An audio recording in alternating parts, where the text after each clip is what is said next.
degrádate. Tú no puedes ser Augusto. Baja al grado de César.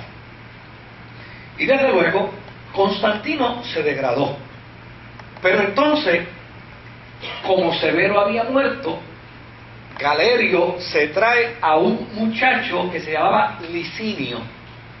Y dice, Licinio ahora va a ocupar el lugar de Severo. Es decir, él va a ser el que va a conquistar África e Italia. África e Italia. Pero entonces, ¿qué sucede?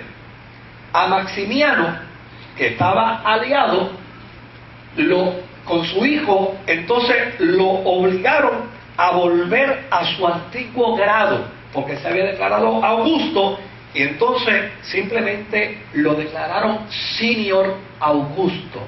Esa palabrita senior hasta el día de hoy lo que quiere decir es retirado. ¿Sabe? Eso es lo que quiere decir.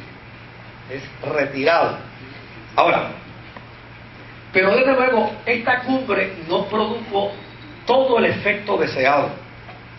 Pues eso de que a Constantino lo hubieran degradado, a él no le gustó mucho. Y de hecho, tampoco le gustó el que a Licinio lo declararan unos meses después Augusto. O sea, un hombre que tiene que ir a conquistar África e Italia para entonces ser emperador, sin haber conquistado a África e Italia, ya lo han declarado a Augusto, y él, que era emperador de Occidente, lo habían bajado a César.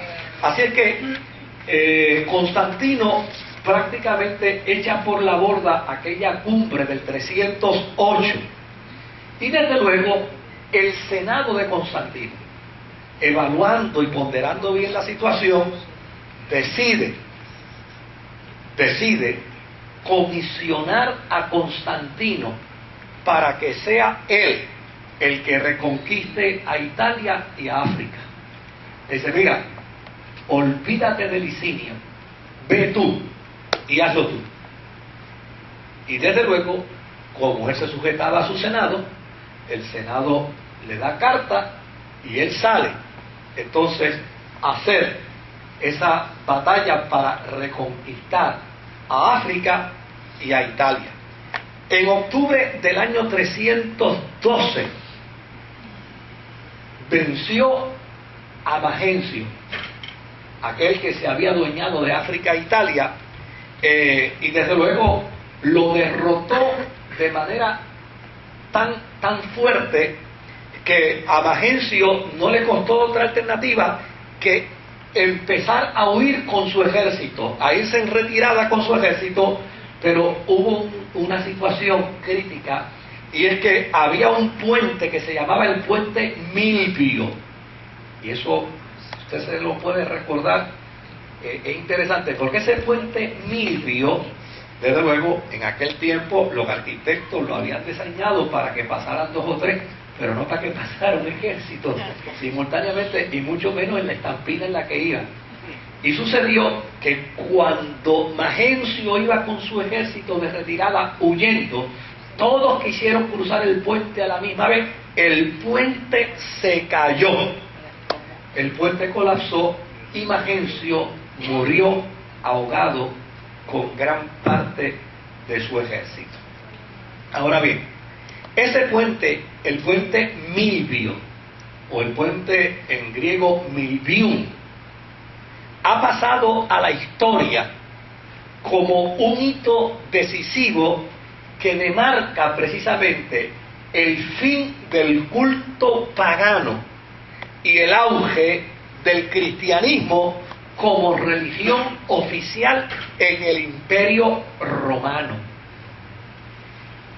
El conocimiento que se tiene de esta historia adviene precisamente como resultado de un grandioso historiador de ese tiempo llamado Eusebio.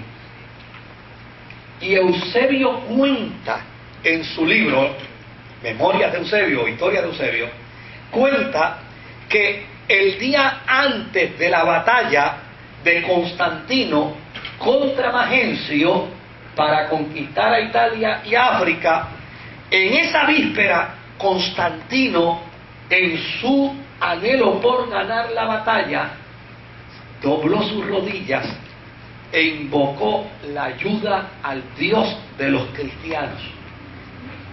Y dijo: Dios de los cristianos, ayúdame a vencer a Magencio. Esa noche tuvo un sueño en la que él alega que se le apareció una gran señal. Era la señal de una cruz resplandeciente que decía: In hoc signo vitur est, que quiere decir: con esta señal tú vencerás. Al otro día por la mañana, Constantino ordenó colocar en las enseñas de su ejército, obviamente, un anograma, un tipo de emblema, formado por las dos primeras letras griegas, Chi y Rho, que son las primeras dos letras del nombre de Cristo. Y con la cruz y esas dos letras, Constantino entonces sale a pelear con Magencio, le vence, y desde luego al otro día se declara el hecho de que Constantino venció gracias a que invocó al Dios de los cristianos. Esto permitió entonces la hegemonía, la unidad, tanto del Oriente como del Occidente, más bien en términos simpáticos, porque ya mismo vamos a contar otro dato más. Pero Constantino quedó como dueño absoluto de Occidente. Y desde luego, Licinio quedó como dueño absoluto de Oriente, del Imperio Romano de Oriente. Ambos promulgaron lo que se conoce como el Edicto de Milán. Y ese Edicto de Milán, que fue promulgado en el año 313, fue un edicto que se hizo como el Thanksgiving de los americanos, para dar gracias a Dios por la victoria obtenida sobre África e Italia.